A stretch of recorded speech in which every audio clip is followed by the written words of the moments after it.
Ma'am आज आप DM साहब से मिलने आई है, किस संबंध में मिलना? देखिए, सबसे पहले तो मैं जो हाथरस में जो भगदड़ हुई है सत्संग में, उसमें जिन लोगों की भी मतलब इस हादसे में, इस दुर्घटना में मृत्यु हुई है और जो कि भारी तादाद में हुई है, मैं उस पे अपना बहुत दुख व्यक्त करती हूँ।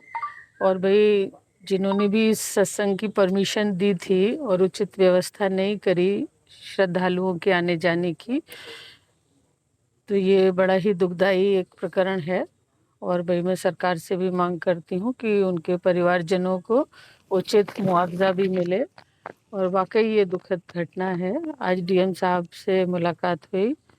अ, हमारे शहर में आप सब लोगों के संज्ञान में है ही कि जो डूब क्षेत्र है या ये जो हमारी रामगंगा के किनारे पर भारी तादाद में लोग रहते हैं और आज से नहीं, 50 वर्षों से यहाँ वहाँ पे रहते आए हैं और वहाँ सारी व्यवस्थाएं की गई हैं महानगर के द्वारा भी, चाहे बिजली हो, चाहे सड़कें हों और चाहे और अन्य सुविधाएं हों।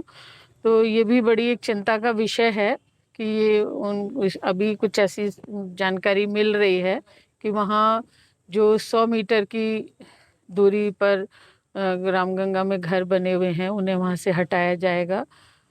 तो आज हमने डीएम साहब से यही बात रखी है, हम सब लोगों ने मिल के, कि भाई वो सब बेगरीब लोग भी हैं और आप समझते हैं कि किस तरह से कोई अपने मकान या दुकान अपनी जीवन भर की पूंजी लगा के बनाता है, तो अगर उसको एकदम से हटा दिया जाए तो वो कहाँ जाएगा, कैसे, कहाँ अपने परिवार के साथ रहेगा।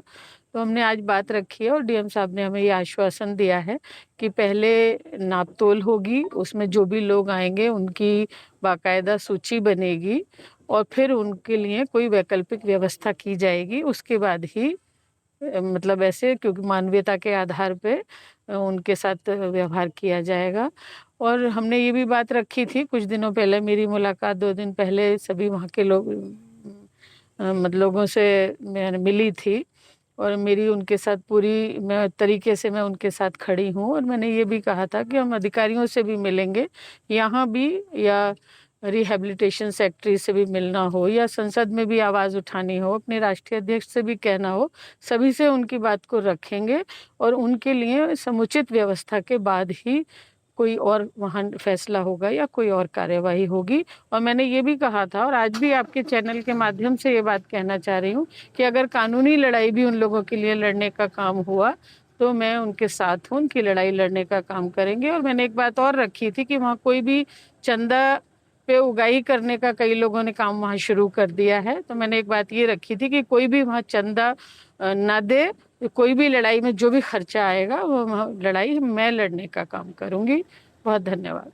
मैडम, संसद में सत्र चल रहा है और आप भी सत्र में लगातार मौजूद हैं। राहुल गांधी ने कल हिंदू को लेकर बयान दिया था, भाजपा ने उनको हिंदू विरोधी किया, उस पर आपका क्या कहना है?